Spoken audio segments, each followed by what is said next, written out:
Welcome to the Safety in Numbers podcast. I'm your hostess, Sheila Hanson. This is episode 13 of my classroom management series. This is part 3. So if you feel like you've had it up to here with your students, or you're going insane with all of the things you have to do on top of teaching, I'm here to help. Quick review of episodes 11 and 12, which is part 1 and 2. Part 1 was building a connection with your students is the first and most effective classroom management tool. Second, you need to have a strong chain of support already set up and ready for when things do go wrong. A good classroom management gives you the keys to your kingdom. It will allow for high quality teaching, students will feel safe in your classroom, and you will love your job because you're adequately challenged, but you also have good solutions when problems arise, which they will. And again, a warning that there is no one-size-fits-all for every situation and every solution. You have to be able to work through those things and to come up with a good solution. Consistency and honesty with your students will either make or break any system of classroom management. In this episode, I focus on how to define what it is exactly that you need in order to teach effectively and how to gear your management towards that direction. Your needs are just as important as your students' needs. I find a lot of teachers are very giving and caring people, and thus they put their needs on the back burner. But you have to remember, teaching a class and being in charge of a class works like you are a pilot of an airplane. If the pilot's needs are not met, the pilot can't fly and the plane crashes. If the teacher's needs are not met, the teacher cannot teach effectively. So if you remember in an earlier podcast, I talked about Glasser's 5 needs, and I can't remember the exact name they're called, but you have one that's the need for survival, and then you have your 4 psychological needs. If the teacher is too tired or stressed or has too many irons in the fire, then their need for survival is threatened, and they're not going to teach effectively. If they can't be heard over their students, their need for belonging is not being met. If a teacher has not communicated his or her needs to their students, then their need for freedom is not met. If they feel the needs of the students are more important than their own, then their need for power is not met. If the teacher doesn't enjoy what they're doing, then their need to have fun is not met. Any of these needs not being met is going to take away from your effectiveness as a teacher. You may be thinking, well, how do I know what I need? Teachers tend to be very giving people, as I said, and it's often easier to see the needs of others than it is to see our own. So I want you to imagine. So you've got a lesson that you're getting ready to teach. Imagine it going perfectly. Just close your eyes, see it going perfectly, and look at what your students are doing. You will have to show them how to behave like in your imagination. So start by listing all the behaviors that you see in your imagination in your perfect lesson and the situations that you see. List those out on a piece of paper. You get good at this as you practice it. You no longer need to write it down, but when you first do it, write it down so you can see it. So list all the behaviors that you need and the situations that you would like to occur. And then practice it with your students. Start over when they mess up and kind of make light of it. Be like, uh-oh, didn't get that one right. Let's try that again. Everybody stand up again and now walk to your seat and try it again. I've done that many times. And as you go throughout the year, you have to do it less and less because they see that you mean what you say and you say what you mean, because if they don't do it, you have to do it again. You do have to teach your students how to behave in the manner that you need them to behave. This is not natural to most students, and they cannot read your mind. So you have to say, I need students to do this. I need you to be this. And say it out loud so they know what it is that you want, and then they know when they've actually done what they're supposed to do. But you have to be clear in your communication, and you have to be direct. If you assume that your students know how to behave when you actually haven't told them what you want them to do, it's not fair to the student. So if you built a good bond with your students, you've connected well with them, but you haven't communicated what you need, then you're jeopardizing that bond by assuming that they know what you need when you haven't actually told them. Telling them what you need is respectful to them and to yourself. So here's a few examples that will make this a lot more clear. I needed quiet in my classroom at certain times. I needed for students to interact with each other at other times. And then I needed kids to be up and actively working and discussing when we were working in groups. But it depended on the lesson and what the objective was for that lesson as to how I needed those students to behave. As a math teacher, I really liked getting out of the classroom. So there was a parking lot that was called the lower parking lot that nobody ever parked on, and I would often take my classes out there and we would use chalk and write on the parking lot for the lesson. I would draw number lines like positive and negative numbers on the number line. We would do fractions using the spaces marked out for the cars. But in order to get outside, we would have to walk past several teachers' classrooms. I needed them to not disturb those other teachers' classrooms because I know what I need in my classroom, and when a noisy class goes by, everybody in my class is off task. I didn't want to do that to another teacher, so I taught them what I called the ninja walk. So I would tell them, all right, kids, we are going to go outside and do this lesson. And if you can walk like a ninja, we will go outside. If you can't, then we will have to stay inside and do the lesson. So I would say, all right, a ninja was an assassin that can move without being seen or heard. So what you need to do is move down the hallway without being seen by other people in other classrooms or heard, which means, what would that look like? And I would talk to them like, do you talk? Do you make faces? Do you do this? Do this? And we would talk about it. And then we would go out and do the hall. And as soon as somebody messed up, I'd be like, oops, everybody back in the classroom. We got to start again. We got to start again. And the first few times I did it, they would have to try several times. And if we would try 5 times, after the 5th time, if they didn't get it, I'd be like, sorry guys, we're running out of time. We're just going to have to stay in. And I would never be mean or hateful to them, but just like matter of fact, like, oh, somebody talked. We got to try it again. Let's try it again. I want you guys to be able to go outside and have this lesson on the sidewalk. It's so much more fun. But in order to do that, we can't disturb other people's classrooms. And I would tell them that over and over so they knew exactly what I expected. And they would often walk down the hall doing this. I didn't mind because they were quiet and they're really into the whole ninja walk thing.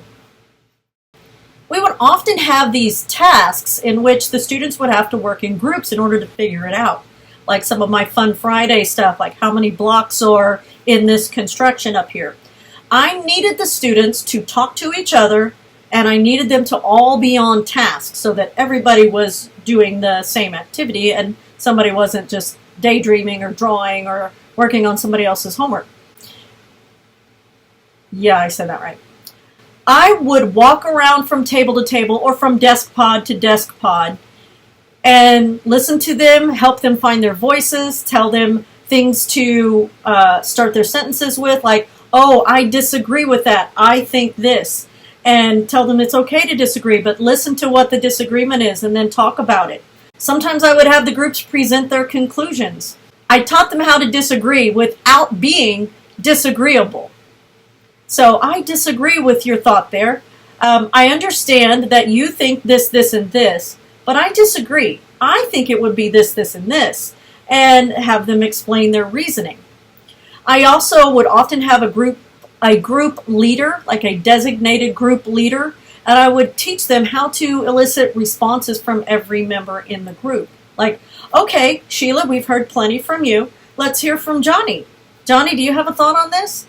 And just give them the words to say, because oftentimes, and I taught 7th grade, the kids have never been in that situation before, so they know that they need everybody to do it, but they just don't know the words.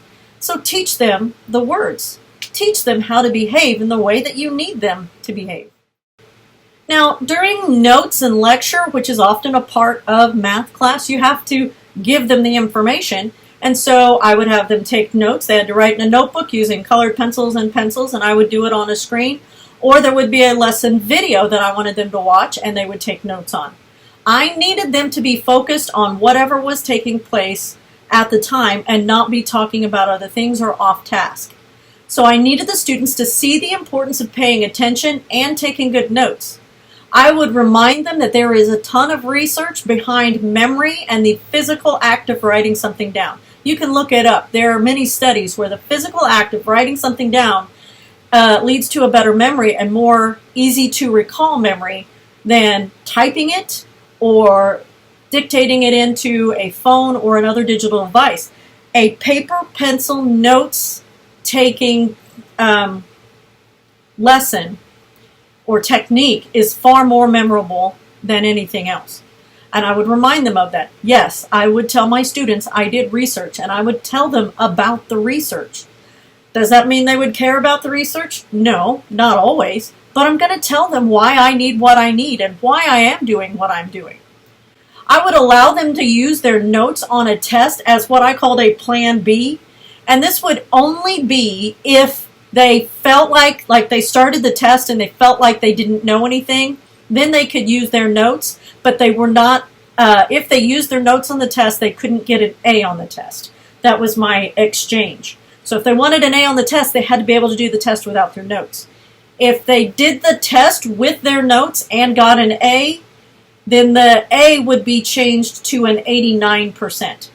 So if it was like they didn't use their notes and they got a 95, then they got a 95.